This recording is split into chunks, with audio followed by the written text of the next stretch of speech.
My sister cried nonstop because her boyfriend dumped and kicked her out.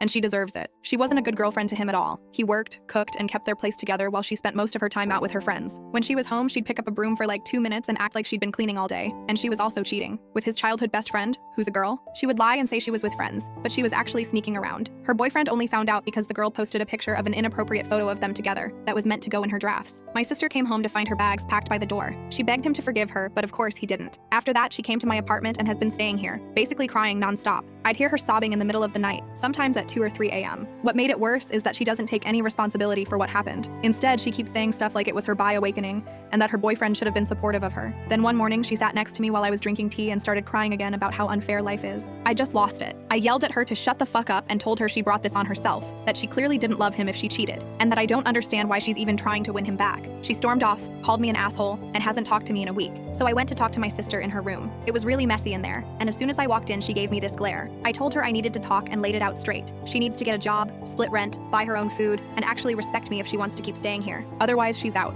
She definitely did not expect me to say that. She started going on about how I can't do this to her, that she's still trying to heal from her breakup, that she can't live with mom and dad, and that there's no way she's paying to stay at my place. I told her, fine, then considered her evicted, and that she needed to have her stuff packed and be gone first thing in the morning. She kept yelling, but I just ignored her and went back to my room. I don't know if she's packing right now, but I already called my parents and told them to expect her tomorrow. My mom actually understood where I was coming from and said my dad would be here in the morning to help. Update. Good news, she's gone. Of course, she didn't leave without causing destruction first. I woke up this morning and saw all her clothes thrown on the floor in her room instead of in her suitcase. She told me there was no way she was leaving and that I can't do this to her. But halfway through her little speech, my dad showed up. The second he walked in and saw the mess and her bratty attitude, my sister basically knew she was done. She couldn't fight it. For context, the only person who can actually scare my sister is my dad. She finally started packing, but not before muttering "fuck you" under her breath at me. When she finished and was about to leave, my dad was already outside by the car. That's when she turned to me and said, "Never talk to me again." And then she grabbed my late grandmother's special vase and smashed it on the floor. That vase meant a lot to me. I do have a few of my grandmother's things left, but that one was especially important. I told her to get the fuck out, that she isn't welcome here anymore, and that I expect her to pay for the vase. She just stormed off, and now I'm back here cleaning the mess she left behind. I actually saw the girl she cheated with at a cafe a few days ago with someone else. They looked pretty romantic, so I guess things didn't work out between her and my sister. Honestly, serves her right.